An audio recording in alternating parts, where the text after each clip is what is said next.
Alô, alô, boa tarde, salve, salve, donos da bola no ar a partir de agora. Tô com o time completo aqui e sem perder tempo para otimizar esses 30 minutos. Cruzeiro não consegue atingir a tão sonhada tranquilidade no Brasileirão.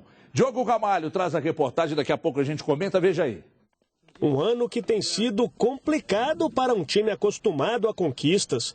O Cruzeiro ainda vive sob pressão no Campeonato Brasileiro. A gente procura conversar bastante, o Mano passar tranquilidade para a gente, né? E a gente vem fazendo uma boa campanha aí no segundo turno, então a gente se apega muito nisso. Tá certo que desde a chegada de Mano Menezes o desempenho da equipe melhorou, mas no momento de se distanciar da zona de rebaixamento e respirar aliviado, veio o tropeço contra o Botafogo. É chegada mais uma oportunidade e é contra o São Paulo que o Cruzeiro vai buscar um pouco mais de paz e tranquilidade. Tem um grupo muito forte, um grupo qualificado e a gente espera na quinta-feira fazer um grande jogo e sair com os 3 pontos de lá, porque a gente também tem condição. Mudanças serão necessárias, já que Arrascaeta e Ábila estão suspensos. Quem entra, Mano? Willian quem? Willian quem? Até vocês já sabem quem vai jogar. Vocês sabem que não tem segredo entre a gente. Pelo que o treinamento indicou, Arrascaeta deve dar lugar a Rafinha. O Willian será o atacante referência do time diante do tricolor. Responsabilidade de substituir um goleador que em 12 jogos balançou as redes 9 vezes. Todos sabem da minha capacidade, né, da minha importância, eu também sei. Mesmo ficando de fora, a gente tem que respeitar.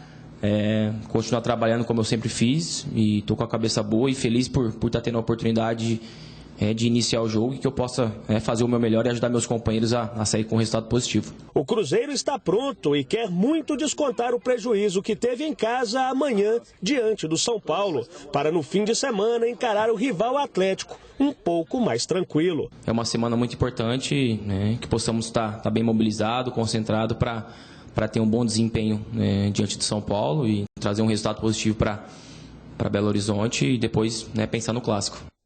Então, o que acontece é que os números do Mano são números interessantes, mas ainda assim o Cruzeiro está lá embaixo.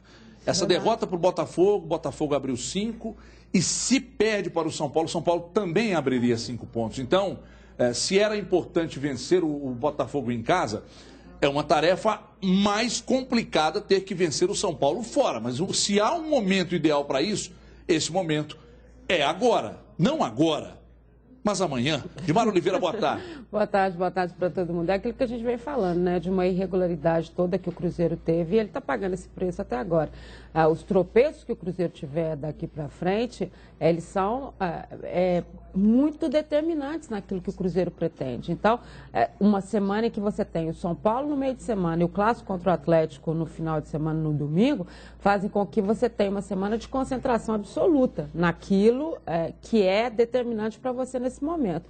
Quando o Mano brinca com os jornalistas e diz assim, não existe mistério, não tem mistério, talvez o maior mistério seja a forma como, taticamente, a equipe vai se portar, tanto jogando fora de casa diante do São Paulo, quanto jogando diante do seu principal rival, que é o Atlético. Eu acho que esse é o maior mistério. A composição efetiva que ele vai fazer, se vai ser o Romero, se vai ser o Ariel, se você vai ter uma saída de bola melhor com o Romero, se você vai segurar um pouco mais o time com o Cabral, isso são definições táticas e da forma como o jogo vai andar. Mas o principal é saber o que o Cruzeiro vai fazer dentro de campo diante de 2 rivais principais num momento tão difícil que ele passa. Muito bem, então. Olha, eu vou dizer para você uma coisa.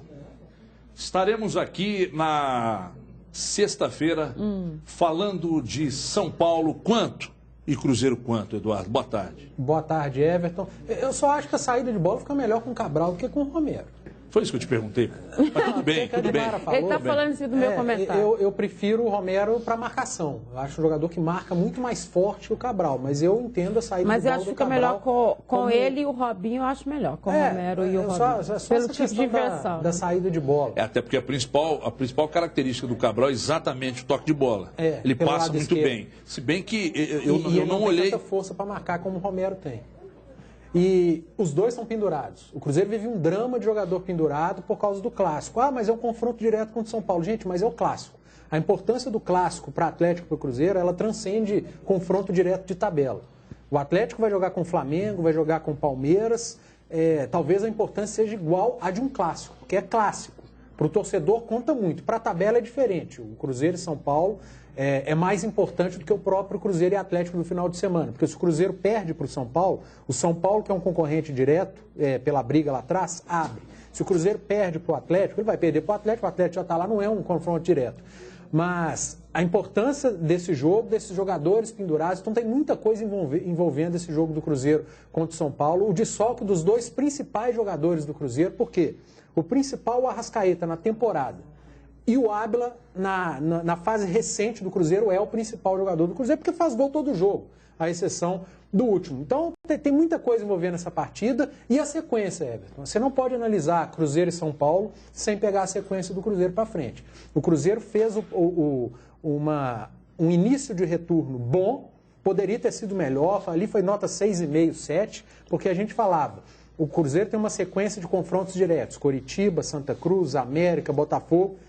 Ele empatou um Coritiba e perdeu o outro. Então, ele poderia ter ido muito melhor e estar mais tranquilo. Agora ele tem a sequência que é a prova de fogo, que são São Paulo fora de casa, Atlético aqui, me ajude se eu estiver errado, Flamengo fora, Grêmio e Ponte aqui e Palmeiras fora. Isso. Então, uma sequência complicadíssima de um time que está só a 2 pontos da zona do rebaixamento e muita coisa envolvendo esse próximo jogo, esse jogo de amanhã, que é o São Paulo. Não é só o jogo em si, é número de pendurados, é o jogo seguinte, que é o Atlético, e a sequência pesadíssima que o Cruzeiro está. Então é a prova de fogo. É agora que o Cruzeiro vai mostrar se realmente recuperou com a chegada do Mano ou se foram só os adversários mais fracos que deram uma impressão de melhora. E até tem Copa do Brasil nesse meio todo e até uma definição, né? O que vai ser prioridade? Porque se o Cruzeiro começar a cair muito em mas aí na Copa do Brasil já era. Mesmo sendo prioridade, tem que meter o time todo a reserva. Não, mas não vai.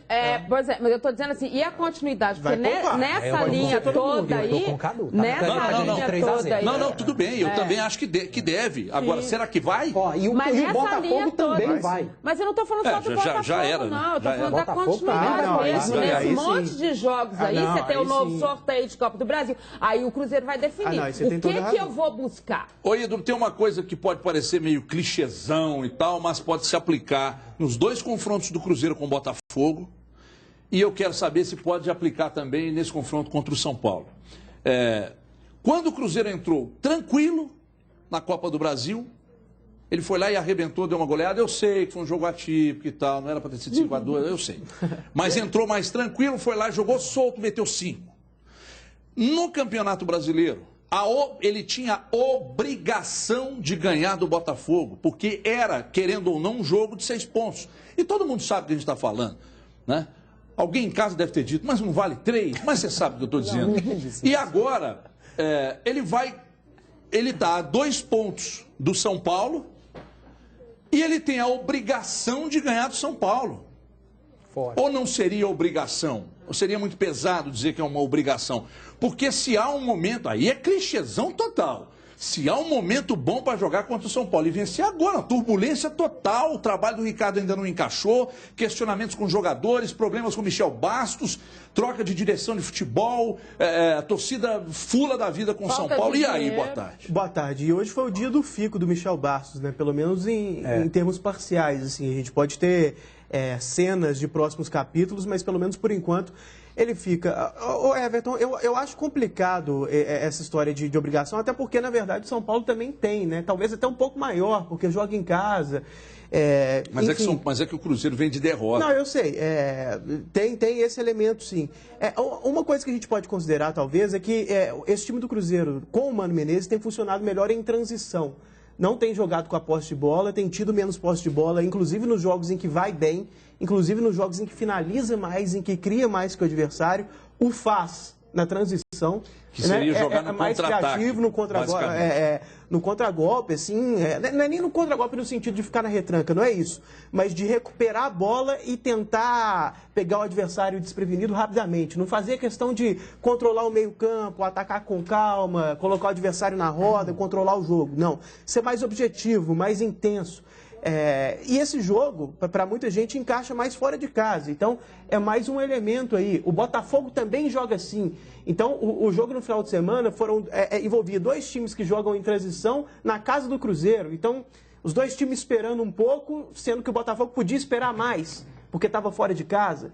Então talvez o jogo não encaixasse de acordo com o que o Cruzeiro queria. O São Paulo vai sair para o jogo, porque os dois precisam vencer e o São Paulo joga em casa, então vai ter a pressão ali para procurar o jogo e o Ricardo Gomes gosta também de ter a posse de bola.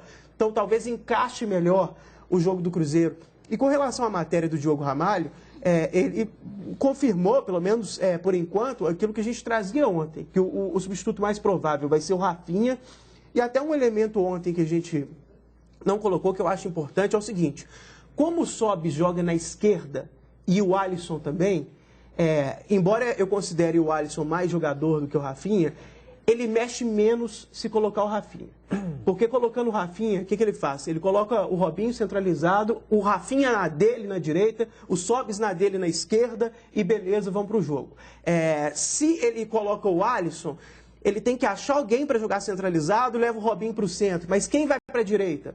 Ou o Alisson, que não costuma jogar por ali, ou o Sobis, que também não costuma jogar por ali. Mudar dois, né? Então muda dois. No mínimo. Né? No mínimo. Eu não estou nem dizendo que é o suficiente para ele escolher o Rafinha. Acho que a gente pode discutir isso depois. Mas pensando com a cabeça do treinador, colocando um lado tático e não só a questão de qual jogador é melhor. Acho que isso pode ser decisivo para ele escolher o Rafinha. É o ritmo de jogo, mas principalmente essa questão de mexer menos ali no setor de seus meias. O Everton, o Cadu falou do jogo, a Dimara também, e eu preferi falar da sequência, dos confrontos, e eu esqueci de um detalhe importante.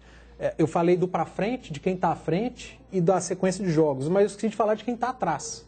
Essa rodada que o Cruzeiro vai ao Morumbi enfrentar o São Paulo, um confronto direto, 3 times que estão atrás do Cruzeiro: Coritiba, Internacional e Figueirense. Todos 3 jogam em casa. O Coritiba contra o Corinthians. O Internacional contra o Vitória, que é outro time que está atrás. Do Argel, agora. E o Figueirense contra o América. E o Figueirense contra o América. Daí a importância do Cruzeiro conseguir ponto lá no Morumbi. Porque a pior dos cenários, ele perde. E esses 3 vencem, o Cruzeiro vai para o clássico na zona do rebaixamento. Então, o peso nas costas, ele triplica. Você entrar num clássico numa zona de rebaixamento. Está na tela, inclusive, a tabela ali do Então, o peso desse jogo contra o São Paulo, ele é absurdo, ele é muito grande. E por isso que eu lamento muito o Arrascaeta e o Ábila terem ficado de fora desse jogo. E assim, dentro dessa projeção que o Panes está fazendo, o Coritiba contra o Corinthians é um jogo mais cascudo, mas o Coritiba tem crescido. O Coritiba melhorou com o Carpegiani. Goleou o Grêmio, pô. Goleou o Grêmio. Perdeu um dos principais jogadores de frente, hein? Perdeu um dos principais jogadores, o Neto Berola, que foi bem contra o Grêmio. A gente pode brincar, mas contra o Grêmio ele foi bem. Mas com o Carpegiani o time melhorou. Então é um jogo mais difícil, mas é um time em ascensão e joga em casa. Historicamente, o Corinthians não ganha do Coritiba lá. Eu até não acho que isso vale muito, não, mas pelo menos para ilustrar. É um dado. E com relação ao Inter e ao Figueirense, o Figueirense joga contra o América, né? Então, assim, a chance de acontecer isso que o Panes está falando não é pequena, né? Dos 3 ganharem. Sim.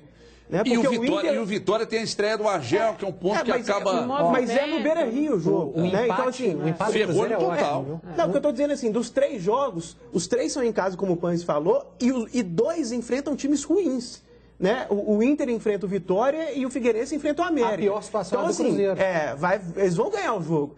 Pode contar, talvez, com o Curitiba aí por causa do Corinthians. Mas, então, pode acontecer isso sim, você tem razão. Esse peso psicológico de jogar no Mineirão, com a torcida lá, num clássico, na zona de rebaixamento, não é bom, não. Um empate pro Cruzeiro contra o São Paulo é um baita resultado. Eu também acho que pode ser festejado. Segura o São Paulo, soma um ponto, se vê livre de entrar numa zona de rebaixamento, eu acho um pontinho lá fantástico. A vitória não precisa nem falar. E eu vou dizer para vocês, aí, olhando isso que o Edu acabou de levantar aqui, e olhando a sequência do Cruzeiro, é preocupante sim. É preocupante sim. O que de repente tranquiliza um pouco é o que o Cruzeiro fez na mão do Mano para chegar até aqui. Dá uma certa tranquilidade. E as peças que tem. Porque o time é bom, porque tem boas peças. Mas fora isso, nossa, é impressionante. O Cruzeiro nas mãos do Mano ganhou e está lá embaixo. 6 jogos invicto e continuou brigando para Você vê o nível do que foi antes. O Mano estreou contra o Santos jogando bem, fora de casa, e perdeu. Depois não perdeu mais, aí foi perder domingo, né? Foi perder para o Botafogo. Tem mais um detalhe, que não é para fazer um alarde exagerado, mas é para pelo menos ficar atento. Antes do segundo turno começar, o programa ainda estava sendo no outro estúdio, a gente falou várias vezes o seguinte: olha, esse início de tabela do Cruzeiro e esse início de tabela do Mano é o melhor possível. Então, eu não estou diminuindo o trabalho do Mano Menezes porque eu acho que ele pode ter um bom trabalho, inclusive, contra os times fortes. Mas também não dá para tirar do contexto que ele conseguiu bons resultados no momento mais favorável da tabela. E no momento mais favorável da tabela, ele foi bem, mas não foi espetacular. Porque empatou contra o Curitiba e perdeu para o Botafogo em casa, que eram jogos que tinha que ganhar também. Então, assim, no primeiro turno, lembremos, o Cruzeiro empatou contra o Figueirense em casa, empatou contra o América em casa, perdeu para o Santa Cruz fora, perdeu para o Curitiba fora. Então, nesse momento fácil da tabela no primeiro turno, foi um desastre. E com o Mano não foi um desastre, mas não foi ideal. Né? Até porque então, esses 5 pontos perdidos para Curitiba e Botafogo... Exatamente, ele tinha que ter compensado o primeiro turno ganhando desses times todos. A tranquilidade que o Cruzeiro buscava para chegar nessa série cascuda que vai ter daqui para frente, ele contava com esses 5 pontos que ele perdeu para Curitiba e Botafogo e não vieram. Põe na tela aqui, ó, Capiroto, fazeroBemEbom.com.br. Você vai acessar agora e aqui você vai encontrar histórias de pessoas, crianças e adultos com doenças raras, precisando da sua ajuda. Se você não puder ajudar com grana, ajude então, de repente, divulgando o bem, fazeroBemEbom.com.br, ok? Entre, conheça as histórias, se emocione e, se possível, ajude. Rápido intervalo, é lá e cá, 2 minutinhos só e a gente já volta. Até já. Os donos da bola.